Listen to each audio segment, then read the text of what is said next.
사도행전 2장 37절부터 41절 말씀을 통해서 구도자라는 제목으로 말씀을 전합니다. 구도자. 자, 우리는 지난주까지 순례자에 대해서, 그리고 순례의 목적은 무엇인지, 그리고 절망의 늪에 빠지게 되었을 때 우리는 어떻게 해야 하는지 같이 나눠보았습니다.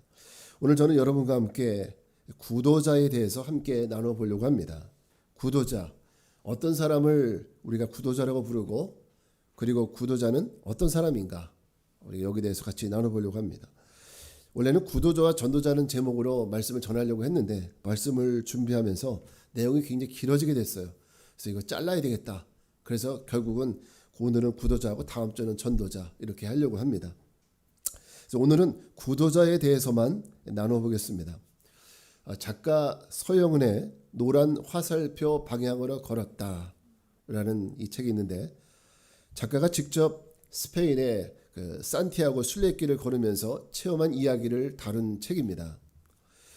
저도 가본 적은 없습니다.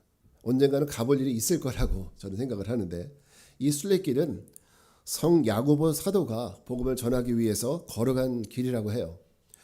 9세기 스페인 산티아고 데 콤포스텔라에서 성 야고보의 유해가 발견이 되었습니다.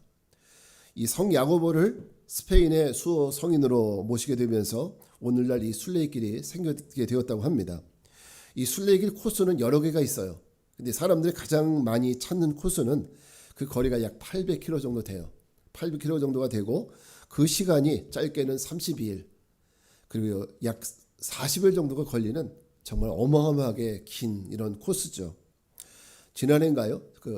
TV에서 스페인의 하숙이라고 프로가 있었는데, 그 프로그램에서도 이 순례길의 여정을 잠깐 소개한 적이 있었죠. 그래서 이 산티아고 순례길을 가는 순례객들이 잠깐 머물고 갔었던 이런 내용이 있었죠. 자, 이곳을 주로 찾는 사람들은 어떤 사람들이냐? 여러 가지 복잡한 세상 일을 뒤로 하고 좀 생각을 좀 정리하기 위해서 오는 사람들도 있고요. 그리고 또 성자 야고보가 걸은 이 길을 걸으면서 마음의 안식을 또 추구하기 위해서 오는 사람들도 있고요. 또 어떤 사람들은 자신이 잃어버린 자아, 세상을 살아가면서 내가 누구인지 자아를 잃어버렸어요.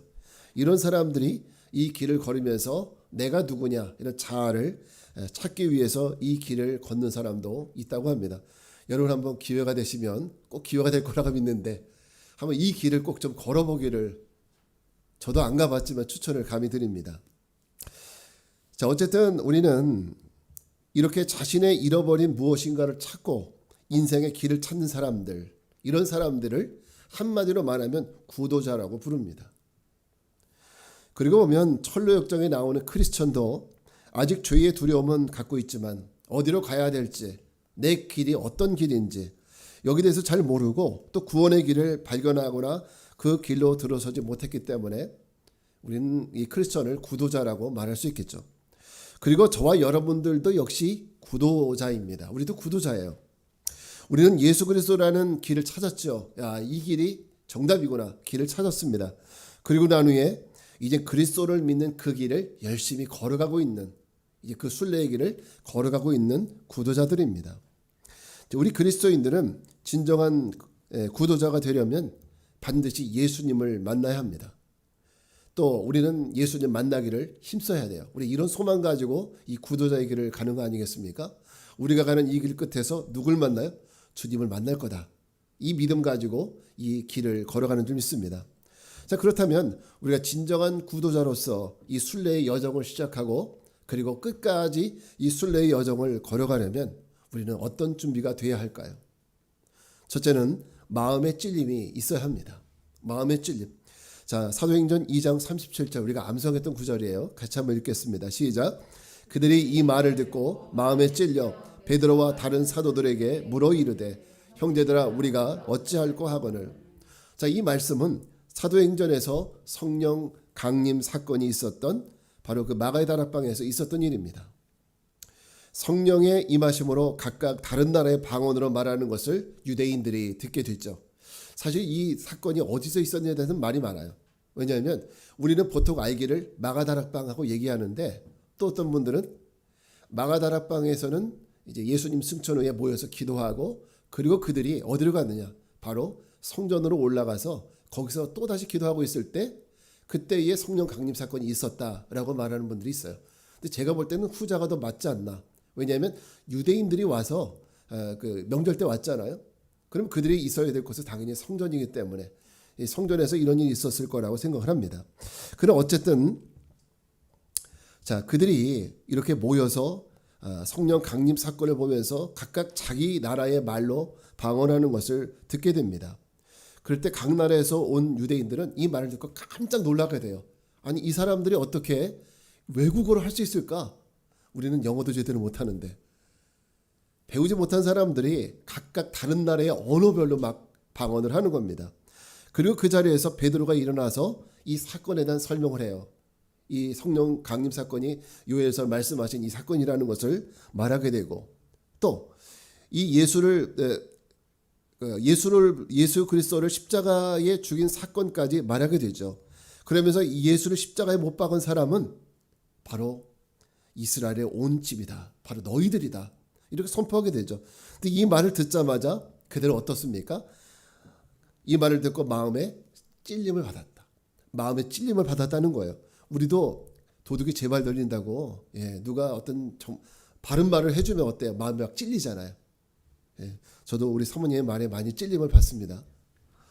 마음에 찔렸고 그러면서 찔림을 받은 사람들이 사도들에게 뭐라고 묻느냐? 형제들아, 우리가 어떻게 하면 되겠느냐? 어찌할꼬? 이렇게 묻게 되는 겁니다.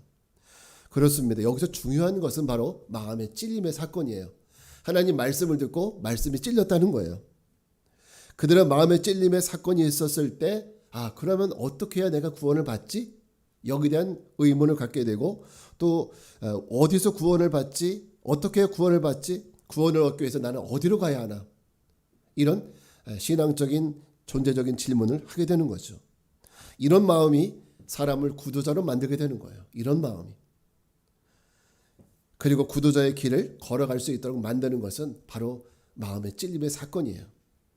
자, 우리 크리스천을 순례를 시작하게 만들었던 것도 바로 이 성경을 통한 마음의 찔림 사건이었습니다.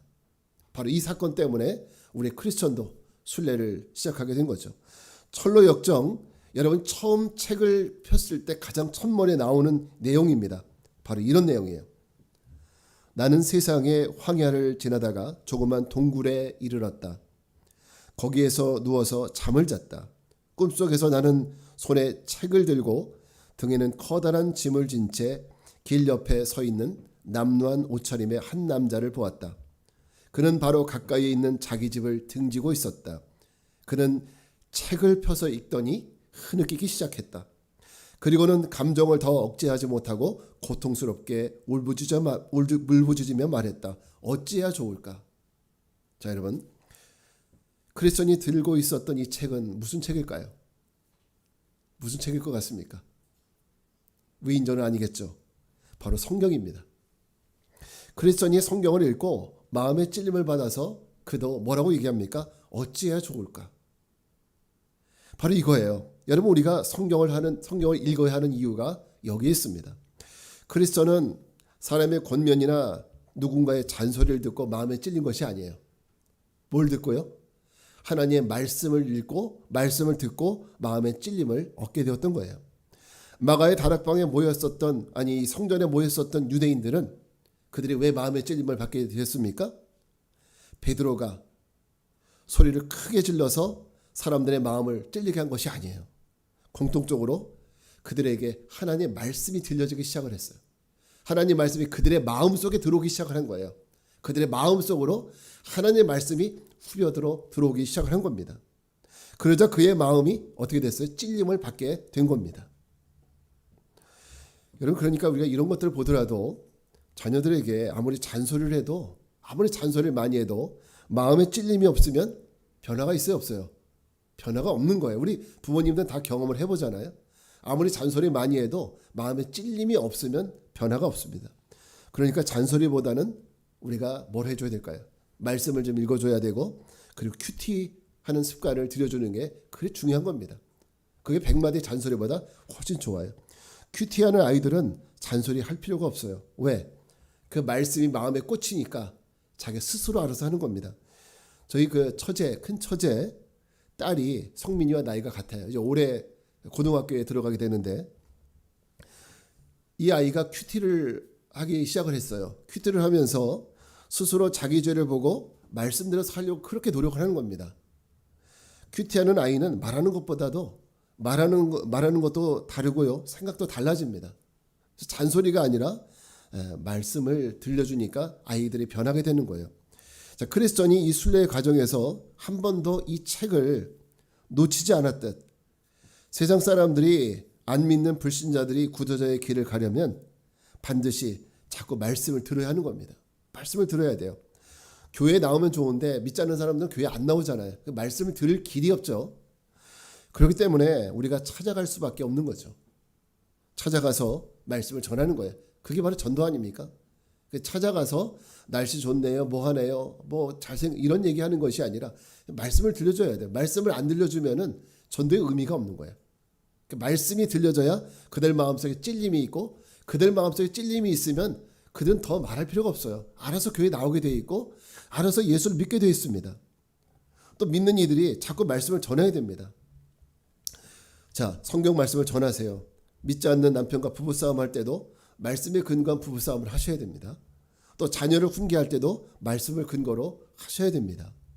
여러분, 구도의 삶, 믿음의 순례는 이렇게 말씀으로 시작해서 말씀을 따라 걸어가고 결국은 말씀으로 끝을 맺는 거예요.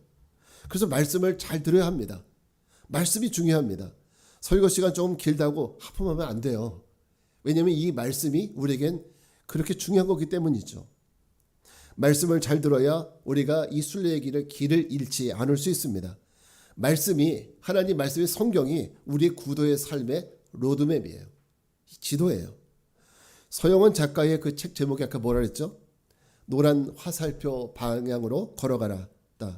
이 책이 의미하는 바는 이렇습니다. 산티아고 그 순례의 길에는 수없이 많은 이 노란 화살표 표시가 있다고 그래요. 이 표시는 왜 있느냐 하면 순례자들을 위해서 이 곳곳에 표시를 해두는데, 순례자들이 길을 가다 잠시 길을 잃을 수가 있어요. 길을 잃을 수 있는데, 그러나 노란 화살표 표시만 찾으면 다시 올바른 길로 걸어갈 수 있게 되기 때문입니다. 그래서 이 노란 화살표 표시가 있는 거예요. 마찬가지로 우리가 이 믿음의 순례의 길을 걸어갈 때 우리도 잠깐 이 길을 잃어버릴 수가 있어요. 우리도 잠깐 믿음의 삶에서 방황할 수가 있죠. 그죠? 그러나 여러분 손에서 이 말씀을 놓치지 않는다면, 또 여러분 안에 성경의 말씀이 아직 남아 있으면 우리가 잠시 길을 잃을 수도 있지만 다시 올바른 길로 돌아올 수가 있는 겁니다. 탕자가 아버지의 사랑이 그 마음속에 있었기 때문에 결국은 돌아오게 되는 거 아닙니까? 여러분, 우리도 다시 올바른 길로 돌아와서 이 순례의 길을 걸어가게 될 줄 믿습니다. 성경을 많이 읽으세요. 그리고 암송도 하고 묵상도 하십시오. 이것이 바로 구도자들의 무기입니다. 우리 성도들의 무기. 이건 바로 하나님 말씀이에요. 성경 요새 읽기 시작을 하셨습니까? 저도 요새 바빠서 잘 못 읽고 있는데, 여러분 성경 읽기 우리 시작합시다. 이번 주부터 열심히 시작하고 열심히 암송하고 그 묵상하시기 바랍니다. 성경이 우리의 무기예요. 이 말씀이 우리가 잠깐 마음이 연약해진다 할지라도 말씀이 내 안에 있으면 다시 서게 돼 있어요. 여러분, 하나님 말씀 안에 살아가시기 바랍니다. 비록 길이 좁고 그 길이 협착해 보여도 성경이 가라가는 그 길, 이 길이 정답임을 잊지 마시기 바랍니다. 자, 두 번째, 우리가 이 순례의 길을 가려면은 죄에 대한 대면이 필요합니다. 죄에 대한 대면. 우리 요한복음 16장 8절부터 10절 말씀을 같이 읽겠습니다. 시작. 그가 와서 죄에 대하여, 의에 대하여, 심판에 대하여 세상을 책망하시리라. 죄에 대하여라 함은 그들이 나를 믿지 아니하며, 의에 대하여라 함은 내가 아버지께로 가니 너희가 다시 나를 보지 못하며. 아멘. 자, 크리스천이 성경을 펴놓고 읽었습니다. 그리고 그 성경을 읽고 막 고통스러워해요. 통곡을 하면서 내가 어찌할꼬 얘기합니다. 저는 굉장히 궁금했어요. 이 크리스천이 도대체 어떤 성경을 어떻게 읽었길래 어느 부분을 읽었을까? 혹시 목사님 아세요? 잘 모르시죠? 궁금했는데 바로 이 구절입니다. 요한복음 16장 8절부터 10절. 크리스천은 바로 이 성경 구절을 통해서 이 구절을 대면하게 되었고 이제 성령님이 오시면 죄와 의와 심판에 대해서 책망하신다, 심판하신다 이 말씀을 읽게 된 거예요. 여기서 그 죄의 대함이라면 뭐예요? 예수님을 믿지 아니하는데 바로 이것이 크리스찬 마음속에 싹 들어오게 되고 나는 그러면 죽겠구나, 나는 심판당하겠구나, 바로 이런 마음이 들게 된 거죠. 그래서 심판에 대한 두려운 마음을 갖게 된 것입니다. 결국 크리스찬처럼 이 죄를 대면한 후에 이 죄를 대면한 이 사건이, 이 두려움이 크리스찬으로 하여금 순례를 떠나는 구도자의 삶을 떠나도록 그의 등을 떠밀게 된 것이죠. 그러나 심판의 메시지를 들었다고 해도 자기 죄에 대한 대면이 없으면 저 유대인들처럼 심판에 대한 두려움을 느끼지 못합니다. 뿐만 아니라 두려움이 없으니까 오히려 예수님을 죽이는 자들이 되는 거예요. 그러니까 하나님 말씀을 들었을 때 죄에 대한 대면을 하는 사람들은 회개에 이르게 되지만 죄에 대한 대면이 없는 사람들은 오히려 예수님을 죽이려고 하는 사람들이 되었다는 거예요. 크리스천은 심판의 메시지를 들었을 때 자기 죄가 보여지기 시작했어요. 내가 예수를 안 믿었는데. 그래서 마음의 찔림을 받고 어떻게 하면 구원을 얻을 수 있을지에 대해서 갈급하게 되었습니다. 그때 전도자를 통해서 바로 죄의 짐을 벗을 방법을 알게 되었고 그 길을 걸어가도록 권면을 받게 됩니다. 자, 바로 이것이 구도자입니다. 자기 죄를 깨닫고 심판의 메시지를 듣게 될 때 그의 삶이 구도자의 삶을 가게 된 거예요. 자, 우리 죄를 깨닫고 심판의 메시지를 듣게 되었었던 크리스천의 말 한번 같이 들어보겠습니다. 바로 이렇습니다. 저는 전도사라는 사람입니다. 왜 그렇게 불안해하죠?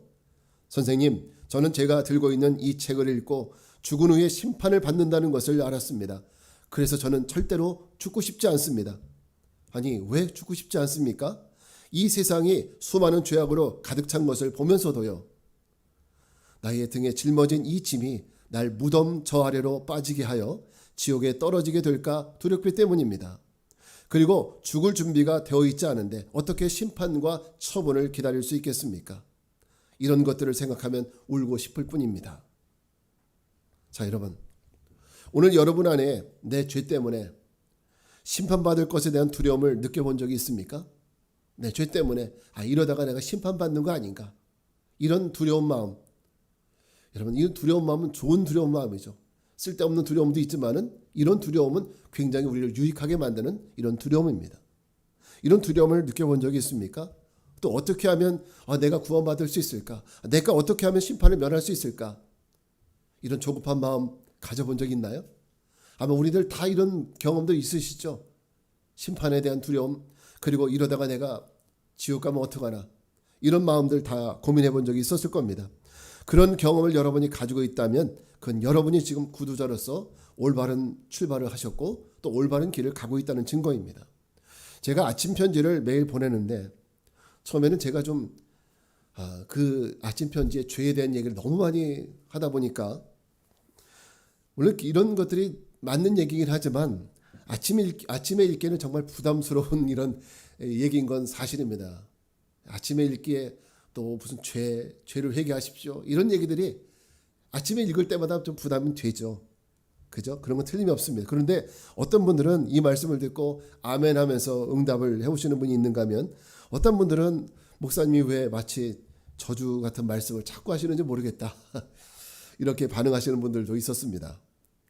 여러분, 말씀이 보여주는 것은 바로 내 등에 메어진 내가 감당할 수 없는 이 무거운 죄의 짐입니다. 하나님 말씀은 우리에게 그걸 보여주길 원해요.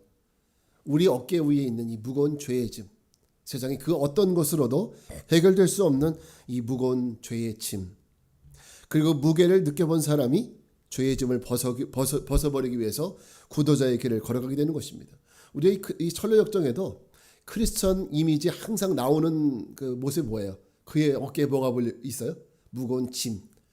처음에 산타클로스 할아버지인 줄 알았어요. 무슨 선물이 많이 들어있나 했는데 그게 산타클로스 할아버지의 그 짐이 아니라 바로 죄의 짐이었습니다.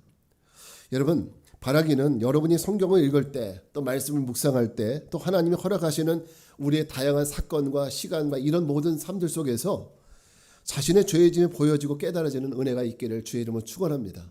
예. 그리고 그 죄의 짐을 벗어버리고 마침내 주님의 구원에 이르기까지 이 구도자의 삶, 이 순례의 삶을 계속해 나갈 수 있는 저와 여러분들 되시기 바랍니다. 예. 우리는 구도자예요. 우리 옆 사람과 인사합시다. 우리는 구도자입니다. 네. 자, 다시 한번 예수님 만나셨습니까? 네, 만나셔야 돼요. 자, 마지막 세 번째는 대가 지불을 두려워하면 안 됩니다. 뭘 두려워하면 안 돼요? 대가 지불. 예, 대가가 필요해요. 자, 마태복음 10장 38절부터 39절 같이 읽겠습니다. 시작. 또 자기 십자가를 지고 나를 따르지 않는 자도 내게 합당하지 아니하니라. 자기 목숨을 얻는 자는 잃을 것이요 나를 위하여 자기 목숨을 잃는 자는 얻으리라. 자, 예수님은 나를 따르려면 반드시 자기 십자가를 지고 나를 따라야 한다라고 말씀하세요. 우리 주님은 왜 꼭 오라고 하는데 조건을 붙이시지? 그냥 따라오라고 하면 아멘이라고 할 텐데 왜 굳이 부담스러운 십자가를 지라고 하시는지 모르겠어요. 그냥 따라오라고 하면 좋을 텐데, 그죠? 십자가를 져라, 버려라. 네. 여기서 자기 십자가는 무엇을 의미할까요? 십자가라는 것은 자기 희생이고 또 포기 아닙니까? 우리가 예수를 믿으면서 사실 제일 못하는 게 바로 이거예요. 우리는 사실 헌금도 잘하고 예배도 잘하고 전도도 잘하고 다 잘할 수 있어요. 근데 제일 못하는 게 뭐냐? 바로 희생, 포기. 이게 제일 안 되는 거예요. 저도 마찬가지예요. 목사님은 잘 됩니까? 저도 잘 안 돼요. 우리가 노력해야 됩니다. 내 포기와 희생. 이게 잘 안 되죠. 그렇습니다. 우리가 진정한 구도자의 삶을 시작하려면 우리는 내가 희생해야 될 것이 있어요. 반드시 내가 포기해야 될 것이 있습니다. 바로 이 희생과 포기가 있어야 순례의 삶도 시작할 수 있고 이 순례의 여정을 걸어갈 때 끊임없이 우리에게 무엇을 요구하느냐? 주님은 포기해라, 희생하라. 이걸 끊임없이 요청하셔요. 그러니까 우리가 이 순례의 길을 가면서 우리는 희생과 포기는 뭐 하듯이 해야 된다? 뭐 먹듯이? 떡 먹듯이, 빵 먹듯이 해야 된다. 네, 제가 빵을 좋아하니까 빵 먹듯이. 그래요. 이 희생과 포기는 우리의 삶에 늘 우리가 해나가야 되는 과정입니다. 우리 마태복음 10장 34절부터 36절 말씀을 한번 같이 읽어볼게요. 시작. 내가 세상에 화평을 주러 온 줄로 생각하지 말라. 화평이 아니요 검을 주러 왔노라. 내가 온 것은 사람이 그 아버지와 딸이 어머니와 며느리가 시어머니와 불화하게 하려 함이니 사람의 원수가 자기 집안 식구리라. 아멘. 이 성경 구절은 낯설죠? 어떻게 주님을 따라가면 불화가 되고 어떻게 사람이 아버지와 다투고 딸이 어머니와 불화하고 며느리가 시어머니와 사실 이렇게 이 말씀을 처음 보면은 누구든지 예수 믿고 싶지 않을 거예요. 그죠? 근데 사실 예수 믿으면 이런 일이 생겨요, 안 생겨요? 생기죠.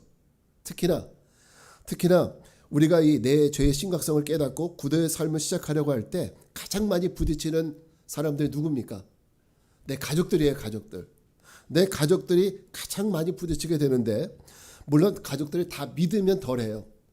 모두가 다 믿고 믿음이 좋으면 이런 부딪힘이 덜하죠. 그렇다고 없는 건 아닙니다. 덜하다는 거예요.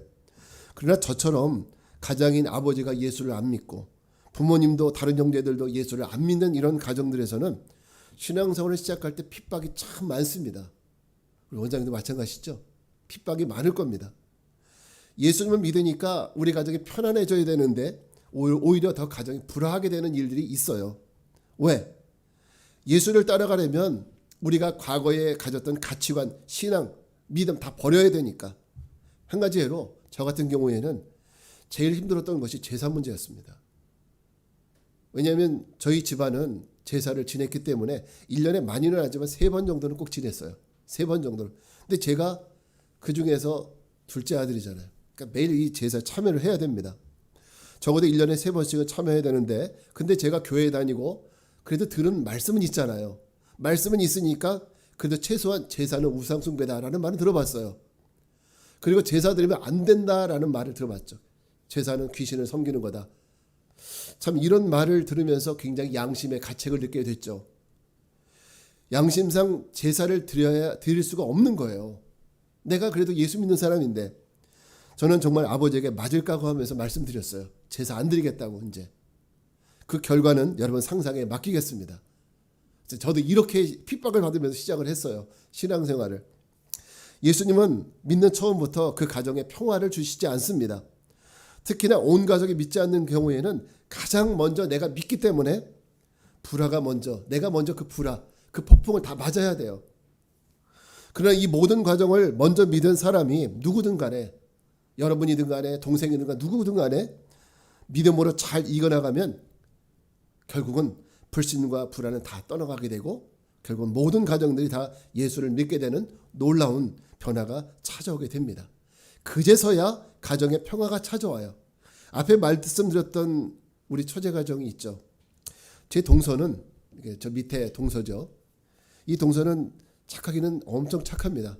엄청 착하고 어른들이나 아이들한테 다 인정받고, 저희 장인어른 장모님도 엄청 좋아합니다. 제가 시기 질투나다고 좋아해요. 그러니까 저는 잘 못하는데 이 친구는 너무 잘해요. 굉장히 착하거든요. 애들도 잘 보고 집안일도 잘 돌보고 집에 오면 청소 다 하고 막 그러면서 저는 잘 못하는데, 그러니까 비교가 되잖아요. 항상 저희 집사람은 비교 대상이잖아요. 근데 옛날에는 이 친구도 술 먹고 담배도 피고, 예수도 잘 모르는 사람이었어요.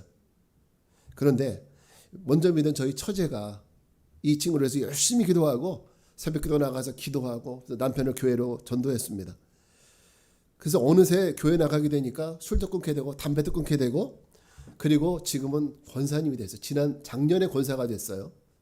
그리고 지방의 청장년 회장까지 맡게 되었죠. 제가 보면 지금 어떻게 보면 처제보다 조금 더 믿음이 더 좋아지는 건 아닌가, 이런 위기감이 들 정도였어요. 아마 믿음이 더 좋아지는 것 같습니다. 자, 이렇게 변화되는 거예요. 처음에는 안 믿었던 사람이 이렇게 변화되는 거죠.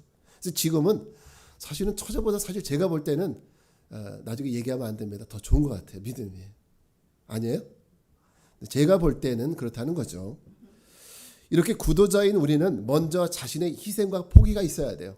내가 희생하고 내가 포기해야 돼요. 예수님의 제자들도 예수님이 나를 따라오라고 말씀하셨을 때 그들도 어떻게 했습니까? 자기 배와 금을 포기했습니다. 그리고 심지어는 부친까지 버리고 예수님을 따라갔어요. 이거 쉽지 않을 거예요. 그죠? 만약에 예수님 믿으려면 너 생업을 포기해라 이러면 누가 할 수 있겠어요? 근데 결국 자기 생업을 포기하는 거잖아요. 제자들 입장에서는. 그렇습니다. 이 말이 무엇을 의미하는지 아시겠습니까? 어쩌면 우리가 생각하는 것보다 더 많은 포기와 희생이 따라야 할 수도 있습니다. 그러나 그 희생과 포기가 전부 공짜가 아니에요. 이게 바로 대가예요. 대가. 이런 대가를 잘 치르면 결국은 그들도 구도자가 될 수 있고 그들도 이 순례길을 떠날 수 있게 되는 겁니다. 자, 크리스천도 마찬가지죠. 가족들이 반대하고 그리고 이웃들이 반대합니다. 그래서 이 크리스천이 이웃들과 가족들에게 다 끌려서 순례를 멈추는 것이 아니라 어떤 포기를 했습니까? 가족들을 내려놓고 이웃들도 내려놓고 그 길을 걸어갔습니다. 그리고 좌우로 치우치지 않고 그가 천성에 들어가게 되었을 때 결국 가족들이 바로 이 소식을 듣게 돼요. 남편이 천성에 들어가게 됐다고, 이 순례의 길을 끝까지 잘 갔다는 말을 듣게 됩니다. 결국 크리스천이 천성에 도착했다는 소식을 듣고 누가 뒤따라가요? 그의 아내 크리스티안인가요? 크리스티안, 그리고 그의 자녀들이 다 그 뒤를 따라가게 되죠. 그게 바로 천류역정 2부의 이야기입니다. 자, 보십시오. 크리스천의 이런 포기와 희생이 공짜가 아니라 결국 온 가족을 구원시키는 이런 희생과 포기가 되었다는 거죠. 여러분은 천류역정의 2부를 새로 써가는 이런 은혜가 있기를 바랍니다. 여러분에게도 천류역정의 2부를 써나가는 이런 은혜가 있길 바라요. 여러분도 분명히 신앙생활을 하면서 내가 소중하게 생각했었던 어떤 것들을 포기하고 희생해야 하는 이런 상황에 있었을 것입니다. 또 어쩌면 지금 내가 포기해야 될 이런 일들이 있을 수 있습니다. 그런 고민 가운데 빠져 있는 분들도 있겠죠. 지금도 이거 포기해야 되나 말아야 되나 이런 고민을 하신 분도 계실지 모르겠습니다. 여러분, 예수님의 십자가를 보십시오. 예수님의 십자가, 이 뒤에 십자가를 보세요. 그 희생과 포기는 많은 유대인들은 이 예수님의 십자가를 보면서 예수님이 저렇게 인생을 끝내는구나. 세상 사람들 그렇게 우러러 떠볼 때도 있었지만 저렇게 그냥 바람처럼 왔다가 바람처럼 끝나는구나 이렇게 생각을 했지만 예수님의 희생과 그 포기는 그것을 끝나는 것이 아니라 새로운 생명을 낳았고 그리고 부활을 만들었습니다. 그리고 죄인들이 구원을 받을 수 있는 그 길을 열어놓았죠. 여러분이 구도자가 되기 위해서 지금 내가 포기해야 될 것이 있다면 그것은 무엇입니까? 내가 지금 이거 해야 되나 말아야 되나 고민하고 있는 그것이 있다면 그것은 무엇입니까? 만약 그것이 구원을 위한 것이라면 예수님 믿고 담대하게 포기하십시오. 주님의 구원을 위해서 반드시 포기해야 될 것이라면 걸림돌이 된다면 포기하십시오. 그것은 절대 헛된 희생, 헛된 포기가 아니라 새로운 생명과 새로운 삶을 만들고 그리고 하나님이 주시는 새로운 행복을 만드는 그런 길임을 잊지 말고 이 구도자의 길을 끝까지 걸어가시기 바랍니다. 오늘 말씀의 결론을 맺습니다. 여러분, 저와 여러분은 저 천성에 이르기까지 좋은 구도자가 되어야 합니다. 그리고 그 길을 끝까지 걸어가야 합니다. 만약 이 길을 걸어가면서 마음에 후회나 의심이 생길 때 여러분 이런 것을 생각해 보십시오. 성경을 통해서 주님이 내게 주셨던 그 찔림, 이 찔림을 한번 생각을 해 보십시오. 그리고 그 성경을 통해 주셨던 그 경고의 메시지, 그리고 내가 발견한 내 등에 무거운 짐, 그리고 그 구도의 길을 걸어가기 위해서 지난 시간 내가 포기했었던 희생, 시간, 물질, 친구, 이웃, 이 모든 것들, 이 모든 희생과 포기가 헛된 일이 되지 않으려면 여러분 이 순례를 멈추지 않고 끝까지 걸어가야 합니다. 그리고 마침내 저 천성에 이르러서 주님의 얼굴을 배울 때까지 우리는 이 길을 걸어가야 합니다. 우리가 이 길을 포기하고 있지 않고 걸어간다면 반드시 생명은 또 다른 생명을 낳듯이 여러분 또 다른 누군가가 여러분을 통해서 주님을 믿는 새로운 생명을 낳게 될 줄 믿습니다.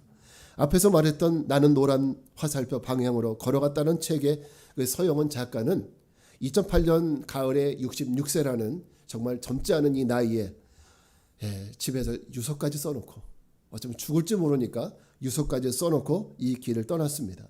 그런데 그녀는 그 책에서 이런 내용을 남겨요. 나는 순례의 길에서 하나님을 만났다. 바로 이런 내용입니다. 나는 노란 화살표를 따라가며 그 길에서 나귀를 만났다. 아니, 하나님을 만났다. 하나님은 나귀를 통해서 신비스럽게 내게 다가오셨다. 그 힘은 나를 다른 차원으로 인도했다. 그때부터 나는 그동안 내가 나 자신으로 남기 위해 싸웠던 모든 에너지를 내 몸에서 하나하나 찢어내기 시작했다. 산산이 부서진 내 심장에서 방울방울 떨어져 나온 피가 내가 걷는 산티아고 순례길을 적시면서 그 길 위에 모든 것들이 환해지기 시작했다. 네, 굉장히 아름다운 표현이죠. 여러분, 순례라는 것은 이렇게 고된 과정이 있죠. 쉽지 않습니다. 때론 다리도 아프고 배도 고프겠죠. 쉬고 싶고 자고 싶고 심지어는 그만두고 싶은 이런 순간이 찾아올 수 있죠.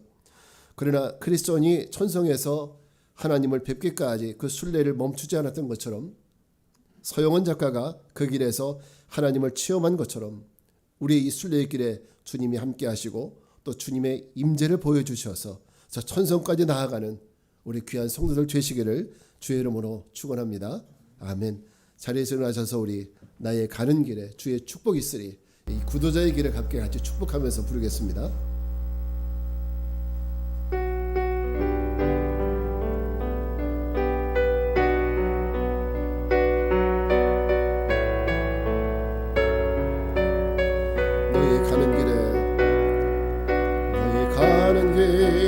주의 평강이 있으리 평강에와 함께 가시니 너의 걸음 주 인도하시리 주의 강한 손 널 이끄시 너의 가는 길에 주의 축복 있으리 영광의 주 함께 가시니 내가 밟는 모든 땅 주님 다스리리 너는 주의 길 예비케 되리. 주님 나라 위하여 길 떠나는 주님 나라 위하여 길 떠나는 나의 형제여,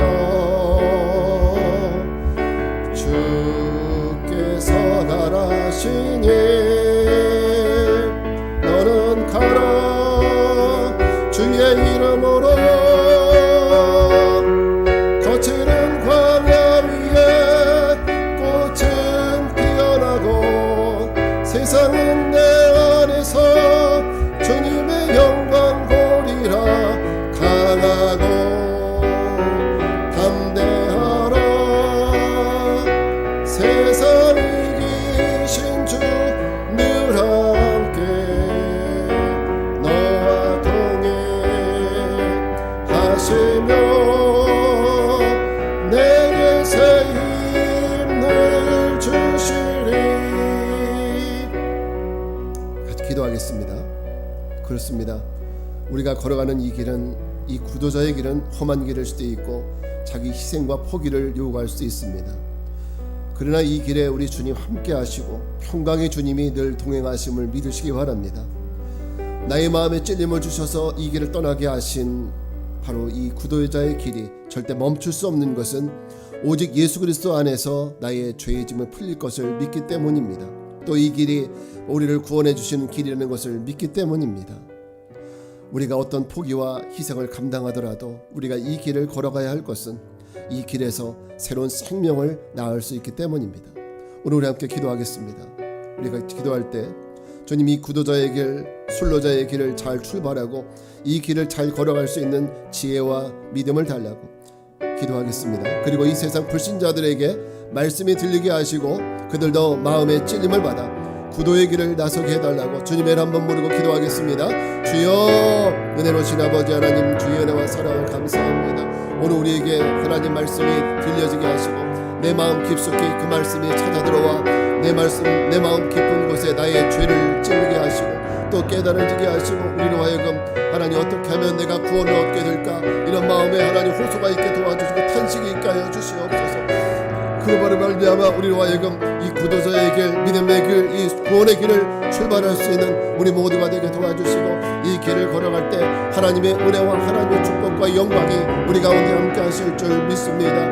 아버지 하나님, 이 길이 험하고 이 길이 거칠다 할지라도 하나님 이 길이 구원의 길이라면 담대히 이 길을 걸어갈 수 있도록 도와주시고 영광의 주님께서 우리와 함께 하실 것을 믿습니다. 우리에게 힘주시고 능력을 더하여 주시옵소서. 지금 우리는 혼자가 아닙니다. 우리 주님이 함께 하실 것을 믿고 나가는 우리 모두가 되게 하여 주시옵소서. 거룩하신 주님, 마가다락방에 모였었던 유대인들이 또 크리스천이 말씀을 들었을 때 마음의 찔림을 받아서 탄식하며 구원의 길을 걷게 되었던 것처럼 이 세상에 믿지 않는 사람들이 말씀을 듣게 하시고 마음의 찔림을 받게 하시고 저들도 구원의 길을 걸어가게 하옵소서. 뿐만 아니라 그 길을 걸어가는 우리들에게도 항상 이 길에 대한 절대 흔들리지 않는 마음으로 이 길을 걸어가게 하옵소서. 지금은 성부, 성자, 성령 삼위일체 하나님의 은혜와 평강이 구도자의 길을 걸어가고 또 걸어가야 할 사람들과 함께 하시기를 간절히 축원하옵나이다. 아멘.